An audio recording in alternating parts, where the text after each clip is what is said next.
નમસ્કાર. ચાલો જ્ઞાન સાધના પરીક્ષાનું જે પ્રશ્નપત્ર છે એનું સોલ્યુશન જોઈએ.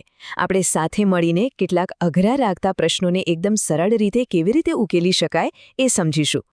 તો આપણે શું કરવાના છીએ? જુઓ, પહેલા ગણિતના પ્રશ્નોને 2 ભાગમાં સોલ્વ કરીશું. એ પછી ગુજરાતીના ફકરા આધારિત જે પ્રશ્નો છે એને સમજીશું. અને છેલ્લે આખા પેપરમાંથી પરીક્ષાની તૈયારી માટે શું શીખવા જેવું છે એના પર પણ એક નજર નાખીશું. ચાલો તો જરા પણ સમય બગાડ્યા વગર સીધા ગણિતના પ્રશ્નોથી શરૂઆત કરીએ. સૌથી પહેલા લઈશું પ્રશ્ન નંબર 74 થી 76. તો પહેલો સવાલ એટલે કે પ્રશ્ન નંબર 74 છે કે 1728નું ઘનમૂળ શું થાય? હવે ઘનમૂળ એટલે શું? એટલે એવી સંખ્યા જેનો પોતાની સાથે જ 3 વખત ગુણાકાર કરીએ ને તો જવાબ 1728 આવવો જોઈએ. અને એ સંખ્યા છે 12. તમે કરી જુઓ, 12 ગુણ્યા 12 ગુણ્યા 12 એટલે 1728. આનો મતલબ એ છે કે જો તમને 15 કે 20 સુધીના ઘન અને ઘનમૂળ મોઢે હોય તો પરીક્ષામાં આવી ગણતરીમાં બિલકુલ સમય ન બગડે અને ફટાફટ જવાબ મળી જાય. ચાલો હવે જોઈએ પ્રશ્ન નંબર 75. આ તો બીજગણિતનો એકદમ ક્લાસિક સવાલ છે. આપણને 16p² ઓછા 9q² અવયવો પાડવાનું કહ્યું છે. આને સોલ્વ કરવા માટે એક સૂત્ર યાદ હોવું જોઈએ. પેલો a² - b² વાળું સૂત્ર યાદ છે? એના અવયવ શું પડે?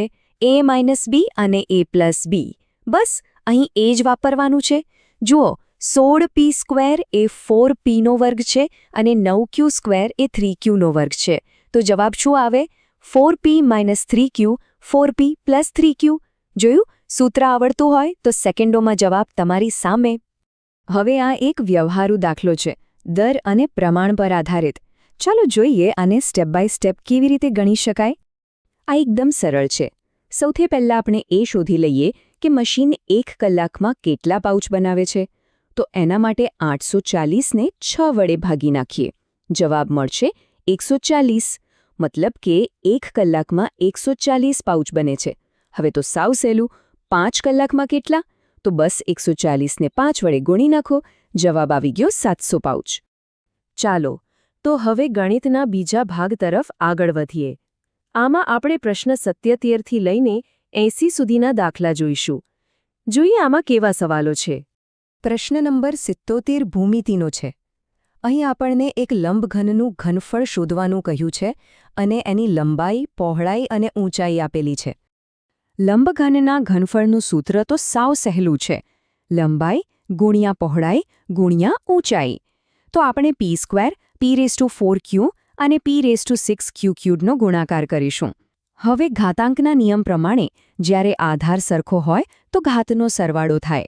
તો pની ઘાત થશે 2 + 4 + 6 એટલે 12 અને qની ઘાત થશે 1 + 3 એટલે 4. તો આપણો જવાબ આવ્યો p²q4. ઓકે, હવે આ ટકાવાલીનો દાખલો છે. આવા પ્રશ્નો સ્પર્ધાત્મક પરીક્ષાઓમાં અવારનવાર જોવા મળે છે, એટલે આને બરાબર સમજવો જરૂરી છે. જુઓ, જો સૂક્ષ્મ 75% ખર્ચ કરે છે તો એ બચાવે કેટલા? સીધી વાત છે. 100માંથી 75 જાય તો 25%. તો એ 25% બચાવે છે. હવે આપણને કહ્યું છે કે એ 8000 રૂપિયા બચાવે છે. એનું મતલબ કે 25% બરાબર 8000 રૂપિયા. તો કુલ પગાર એટલે કે 100% કેટલા? 25%ના 4 ગણા 100% થાય. તો 8000ના પણ 4 ગણા કરી દઈએ એટલે કે 32000 રૂપિયા. આ એનો કુલ પગાર છે. પ્રશ્ન 69 એકદમ સીધો છે. 71નો વર્ગ કેટલો થાય? હવે આનો ગુણાકાર કરવા બેસીએ તો થોડી વાર લાગે, પણ એના માટે એક સહેલી રીત છે. 71ને આપણે 70 + 1 એમ લખી શકીએ, બરાબર? હવે a+b નો વર્ગ વાળું સૂત્ર વાપરીએ. a² + 2ab + b². તો અહીંયા 70નો વર્ગ થશે 4900. પછી 2 × 70 × 1 એટલે 140 અને છેલ્લે 1નો વર્ગ એટલે 1. આ બધાનો સરવાળો કરો. 4900 + 140 + 1. જવાબ આવ્યો 5041. જોયું કેટલું સરળ છે? આ પ્રશ્ન માહિતીના અર્થઘટનનો છે. અહીં એ પૂછ્યું છે કે જો 2 અલગ અલગ વર્ષના ડેટાની સરખામણી કરવી હોય તો કયો ગ્રાફ સૌથી સારો કહેવાય? હવે અહીં સમજવાની વાત એ છે કે આપણે સરખામણી કરવાની છે, એ પણ 2 અલગ અલગ ડેટા સેટની, એટલે કે 2 જુદા જુદા વર્ષોની.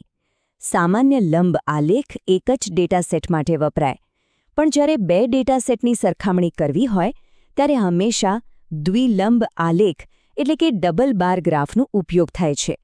એટલે અહીં સાચો જવાબ છે દ્વિલંબ આલેખ. ચાલો હવે ગણિતમાંથી બહાર આવીને ગુજરાતી વિભાગ તરફ જઈએ.